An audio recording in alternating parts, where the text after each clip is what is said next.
Salve guys, tudo bom com vocês? O vídeo de hoje eu resolvi trazer uma proposta diferente, mas não fugindo do que eu costumo falar, que são sobre jogos. Mas hoje eu resolvi trazer um tema de jogos de terror que são baseados em fatos reais. Será que vocês conhecem? Então, fique aí após a vinheta.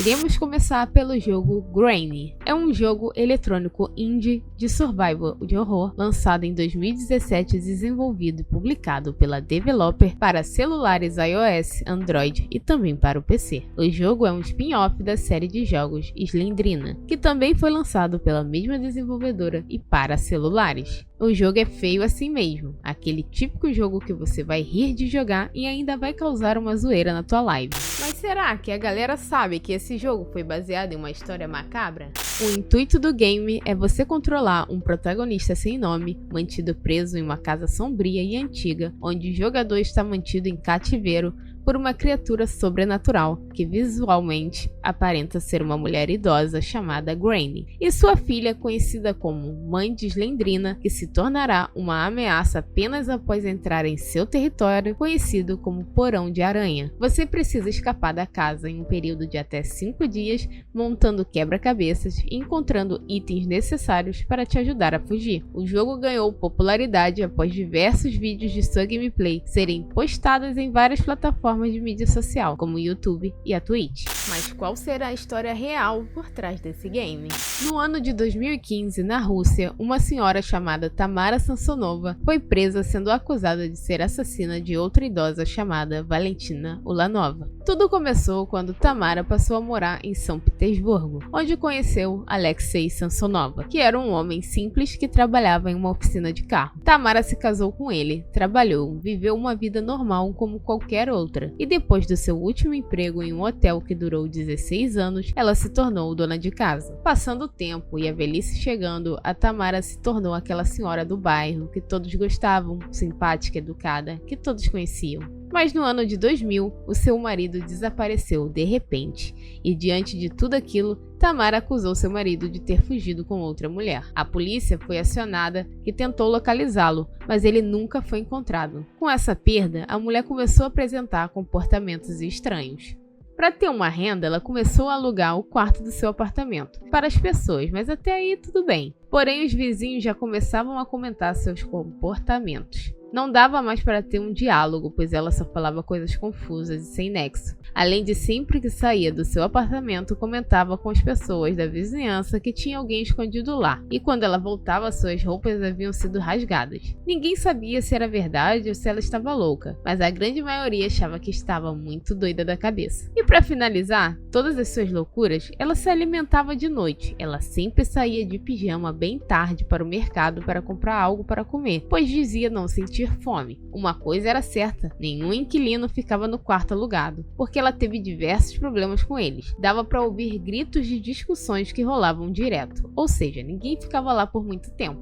Mas em 2003 aconteceu uma coisa mais bizarra. Tamara alugou seu quarto para um homem chamado Sergei Pentanian, que também não durou nada no AP. O problema é que ele sumiu de repente de um dia para o outro. E todos estranharam esse sumiço. Tamara falava que ele tinha pego as suas coisas e teria saído sem nem avisar nada. Em 2015, Tamara não conseguia mais alugar seu quarto para ninguém, e ela se sentia extremamente sozinha. E aí que entra sua grande amiga, Valentina Ulanova. Essa amiga já estava muito debilitada, precisando de cuidados para se alimentar, para a higiene, e além disso, precisava terminar a obra de sua casa. Tamara prontamente se mostrou pronta a ajudar, e também em trabalhar na obra da casa. Em troca, ela queria que Valentina morasse no seu quarto de AP, porque ela não poderia ficar naquela poeira toda. E assim aconteceu. Com o tempo, a obra não terminava nunca e Valentina começou a questionar o real motivo da demora. E era que a Tamara já estava interessada em se apossar do seu apartamento. Com isso, gerou uma discussão entre elas e Tamara decidiu envenenar a amiga. Ela comprou fenazepam e em 23 de julho de 2015, ela amassou 50 comprimidos e misturou em uma salada e deu à amiga e foi dormir. Quando ela acordou, a amiga já estava morta. E aí a coisa fica mais macabra ainda. Ela desmembrou a amiga com facas e serras, colocou tudo em sacos de lixo e jogou em um lago. O problema é que foram muitos sacos e ela não tinha como levar todos de uma vez, e fez diversas viagens para jogar em um lago. Depois de 3 dias, um homem com seu cachorro encontrou esses sacos e percebeu que ali tinha restos mortais. Foi fácil descobrir para a polícia pelas imagens que teria sido a Tamara envolvida pelo crime. Pelas imagens e restos mortais, eles descobriram que se tratava do corpo de Valentina, porém não tinha cabeça. Eles chegaram até Tamara, que desconversou diversas vezes. No fim, ela disse que a amiga estava no chão do banheiro e que tinha desaparecido. Porém, o banheiro tinha muito sangue que ela não limpou direito e estava óbvio que o crime ali. Então, chegou um momento que ela não tinha para onde fugir. Ela pegou uma panela e ficou querendo ir para a rua, para jogar fora. Eu acho que isso foi uma tentativa de despistar os policiais para fugir. Mas quando eles pegaram a panela da mão dela, tinha uma cabeça dentro. Imediatamente, Tamara foi presa e ficou mandando beijos para os repórteres. Em sua prisão, o caso ficou tão conhecido na Rússia que ganhou um nome como Granny Ripper, vovó estripadora. E esse nome veio por causa do serial killer Jack o Estripador. Mas vocês acham que para por aí? Tem mais caroço nesse angu, viu? A polícia resolveu investigar o seu AP e encontrou um diário em que ela confessava ter matado mais de 10 pessoas, inclusive o seu marido, e todas elas desmembrou o corpo. Em um trecho do diário, a mídia divulgou e ela diz assim: "Eu matei meu inquilino, Volodya. Cortei-o em pedaços no banheiro com uma faca." O diário, gente, não tinha só detalhes da morte. Eles meio que intercalavam as informações. Num dia ele escrevia: matei fulano, fiz isso e aquilo. Aí depois ela escrevia: hoje eu dormi muito mal. Hoje eu tomei um pouco de café. Muito se descobriu sobre Tamara nas investigações, até que ela se alimentava das partes desmembradas. E a parte que ela mais gostava era os pulmões. Enfim, chegou seu julgamento, em que ela confessou os crimes e foi considerada culpada, recebendo a pena de prisão perpétua, devendo ficar presa num hospital psiquiátrico para tratamento, pois haviam constatado que ela sofria de esquizofrenia. Após o fim de tudo, ela deu uma declaração que seus crimes foram realizados porque era assombrada por um maníaco que vivia no andar de cima e que a forçou a matar. Lembra que eu contei no início que ela dizia que tinha alguém escondido lá? Pois é, muito louca. Agora eu vou te contar sobre o Outlast.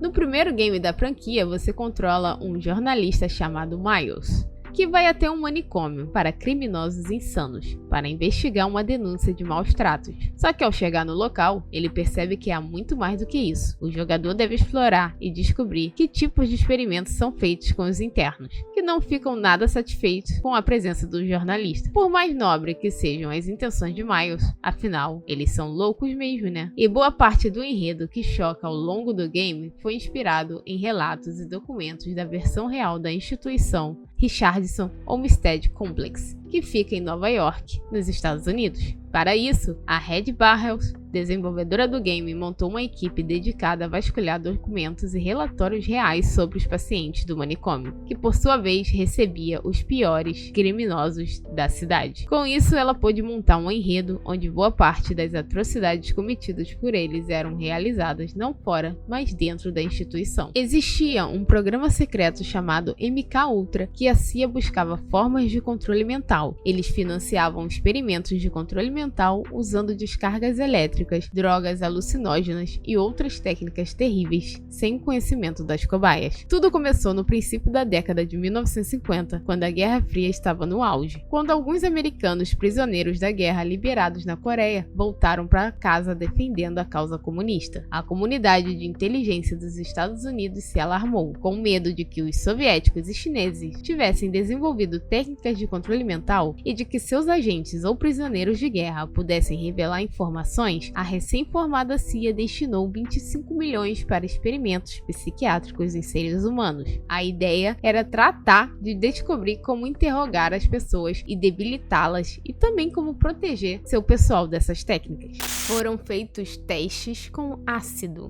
A CIA se aproximou do Dr. Cameron e a agência entregou ao psiquiatra 60 milhões para os seus experimentos. Ele era conhecido por defender um novo enfoque científico do cérebro, segundo o qual a mente funciona como um computador, que pode ser reprogramada apagando memórias e reconstruindo. Para isso, tinha que reduzir os pacientes a um estado psicológico infantil, quando os médicos podiam aproveitar a vulnerabilidade cognitiva da pessoa. Ao começar do zero, era possível reestruturar a mente e plantar ideias na memória de um indivíduo, sem que ele se desse desse conta de que elas não eram originais. Pacientes que chegavam ao instituto com problemas menores, como transtorno de ansiedade ou depressão pós-parto, eram colocados no dormitório, onde eram postos em coma induzido por dias ou meses. Houve um relato comovente de Lana Solchuk sobre o seu pai. Ela disse assim: "Meu pai recebeu 54 tratamentos de eletrochoque de alta voltagem, seguidas por 54 convulsões, perda de consciência e contrações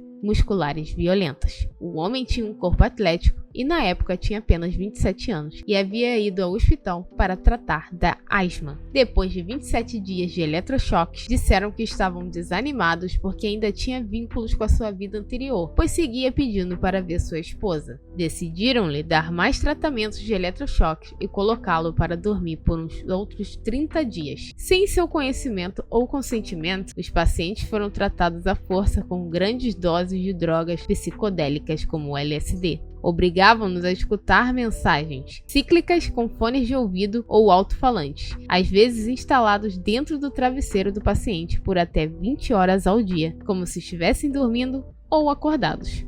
Algumas mensagens eram negativas: minha mãe me odeia. Outras davam instruções: deve se comportar melhor. As mensagens eram repetidas até 500 mil de vezes por sessão. O experimento de Cameron também envolveu a privação sensorial extrema que provocava psicoses. E esse foi o caso de mais um paciente chamado Lou Weinstein. Sua família dizia que ele parecia um vegetal e um tempo depois ele faleceu. Outros pacientes perderam as memórias e detalhes de sua família ou ficaram com uma amnésia permanente. Muitos voltaram para casa em seu estado infantil e precisaram de treinamento para recuperar a continência e a capacidade de ir ao banheiro. O programa MKUltra perdeu força em 1964, mas só foi interrompido definitivamente em 1973, quando algumas das provas de suas atividades foram apagadas. Tudo foi descoberto graças a um jornalista chamado John Marks.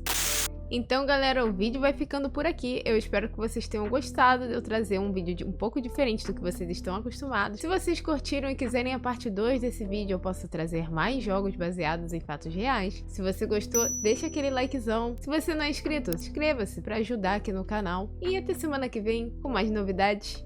Fui!